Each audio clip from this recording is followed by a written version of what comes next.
Wazoo, WSU, baby. they play Fresno. They should win. They're a much better school. They're both coming off of rough losses. We won't get much into the Wazoo Boise State game again. Rough loss, and then UNLV smoked Fresno State 59-14. I don't think they had.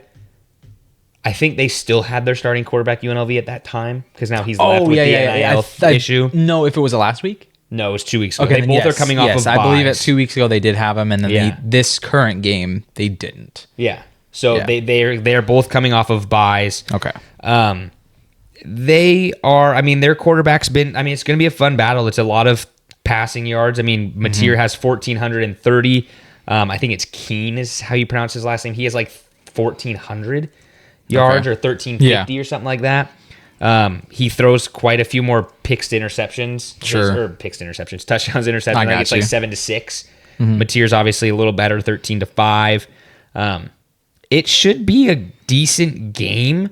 I have not the difference to me is obviously like the Cougs have played some decent teams. They've played good teams with Texas Tech, Washington, and Boise. Those are good games to have on your schedule. Yeah. And to win 2 out of 3 of them, I think that you'd call that a success.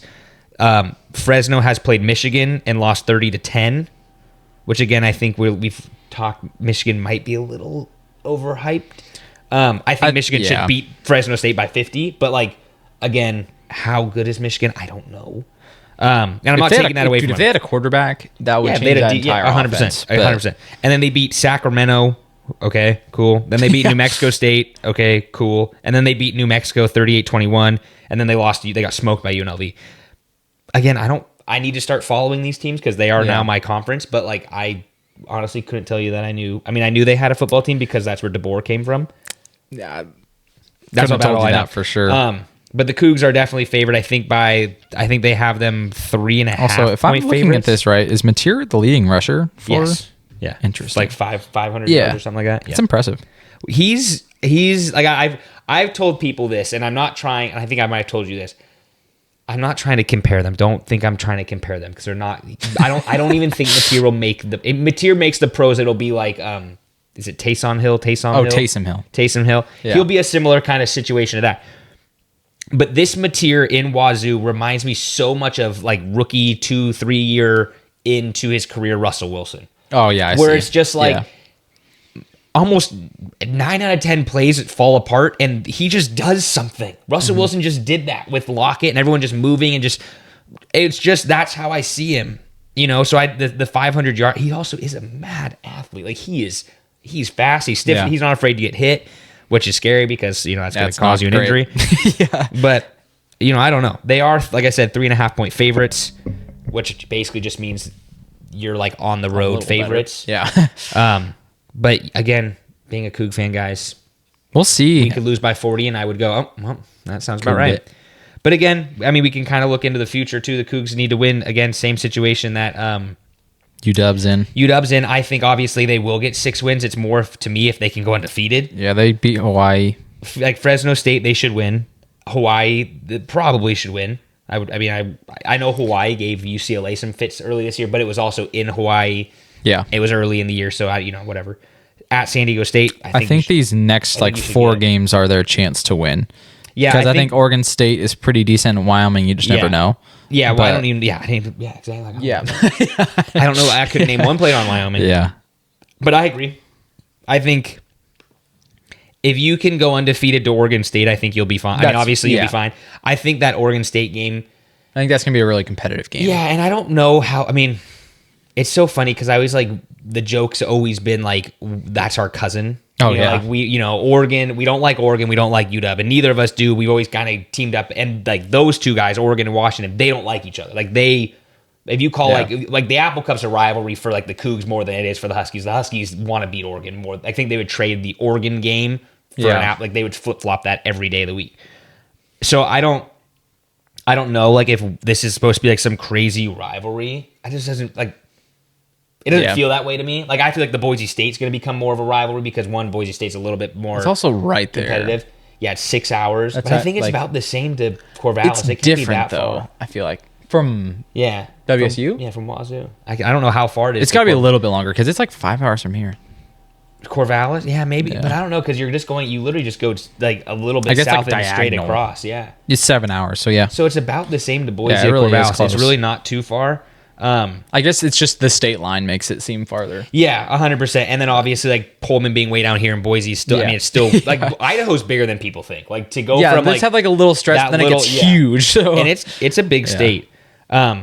So yeah, I don't know. I think Wazoo will get 6 wins. It's just again to me, it's like can you go undefeated is the real push now. I think. Obviously, I think if we have 1 loss, I don't think we're a top 12 school. Yeah. I don't think these wins are enough.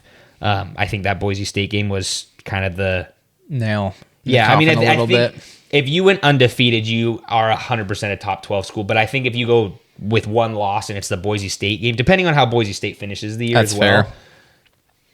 You could be in the conversation. Yeah. I personally don't want to go because I know what will happen. I don't want to get invested into it and do it. I'd rather go play, some random team in the Alamo Bowl where I can win it. But we'll see. I mean, it'll be interesting. There's just so much changing for the Cougs. Obviously, the Pac-12 is still a football team away now, but they picked up Gonzaga. I know, but they don't have football though. So I agree with you. And I was listening to someone talk about this. I can't remember who it was. Like it's huge for a lot of other sports. But yeah, and I think it was off the couch GM. He was talking with someone. I loved the aspect that he basically goes, so Memphis has been the big rumored team to come in. Yeah. Memphis, I don't know if you call them like a blue blood in basketball, which is like the North Carolinas, Kentucky's, Kansas is the Dukes, whatever. But they are a sleeping giant is a good way to put them. Yeah, they've had a really good team. I mean, obviously like Derrick Rose. They've had some massive players come out of there. Not Anthony Davis. He went to Kentucky. But I'm just like thinking, whatever. They've had good play. They are a good program. They have a decent football team here and there. But I think that them seeing the Pac-12 picked up Gonzaga, Gonzaga has been, from what I know, like the Big 12. They're unreal in basketball. They're the best West Coast basketball team in the past 2 decades. Yeah. I think all time UCLA is the best basketball program ever. But other than that, like there's no better. They are the premier. Maybe Arizona, you can argue, but like I don't know. They've been so consistent. Gonzaga is the premier West Coast basketball program to me. Yeah, and I think that if the fact that they've been like the old Pac-12 tried to get them multiple times. The Big 10 tried to get, or Big 12, tried to get them. Could have been the Big 10 at the time, honestly. Yeah. Whatever it is. The Big 46 tried to get them at one point.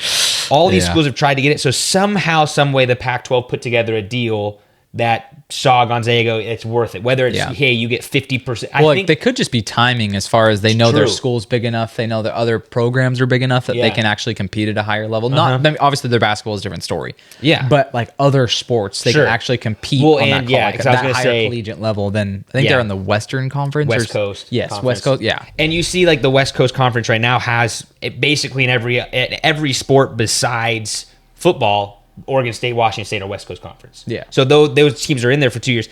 I think that there's 2 things, like you said. I think there's the timing where Gonzaga kind of is like, hey, we are realigning. We do need to take. I mean, look at these big conferences that are loaded. We need to get into a conference that better. Yeah.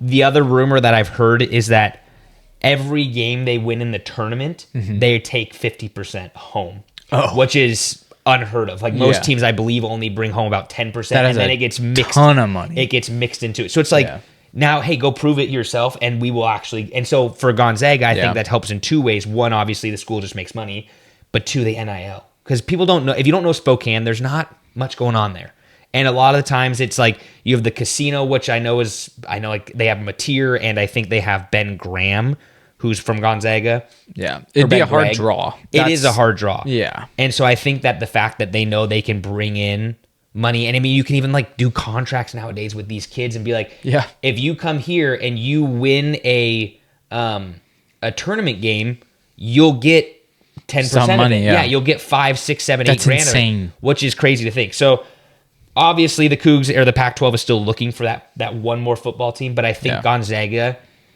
makes it so much more interesting, and I love it because now, this is just me knowing the sport and whatever, you get Wazoo and Gonzaga, which are an hour from each other, so that's going to become a rivalry. That'll be a fun game every year. And then you have, that was really athletic by the ball boy. That was really good. We're watching the Mets in the Phillies game right now, and the ball boy, it hit, and he looked, almost got him. Yeah.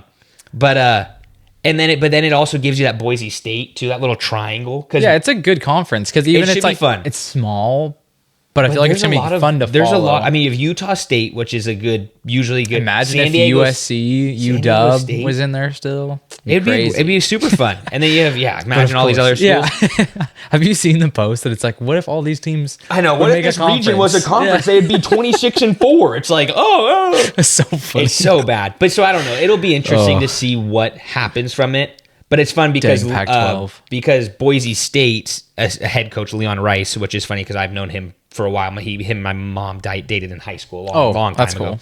He was an assistant for Mark Few forever for Gonzaga. Yeah. So there's kind of that little. So it's just fun to me. But I love the move. I think Gonzaga needed to get out of the WCC to really prove it. There are rumors that St. Mary's might try to jump ship too for basketball and for other sports because what's the WCC? The WCC used to have BYU for basketball, Gonzaga, St. Mary's. San Francisco's kind of been a sleeping giant. I believe they had some big, maybe it was Bill Russell. They had some massive player come out of there. But it'll be interesting. But they are still lacking one team. But I'm not worried about it. I think they have basically another year and a half to figure it out. Yeah. Do you know Gonzaga used to have a football team? Yeah, back in 19... They were actually good. Yeah, they were and people keep saying to bring them back. And the problem is if you guys, again, if you don't know Spokane, they don't have a stadium out there for it. No. But I think, it would kill Eastern Washington, which is about whatever half hour, 40 minutes outside of Spokane. And they have usually a pretty decent football program. Cooper Cup, baby. Yeah, they've had a couple of really good players actually out of there, but Cooper Cup's probably the big one. But it would be interesting because if you actually put a school or a college or a college football team, I couldn't get that together, in Spokane, a college football, I just put all the words with periods instead of got there. If you put a college football team in Spokane, I think it'd be super successful. But I mean, and that could be maybe part of their point with trying to get this extra money is be like, hey, we're going to build a stadium. And I don't know. I have no idea what Gonzaga's plans are. They also are a private Catholic school.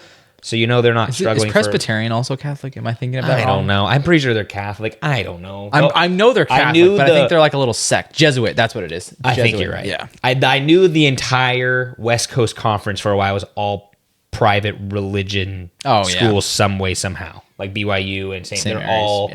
They're all some sort of religion of some sort. But anyway, it'll be fun. I'm excited for next week to actually watch the Cougs play again. And I have I don't have anything going on.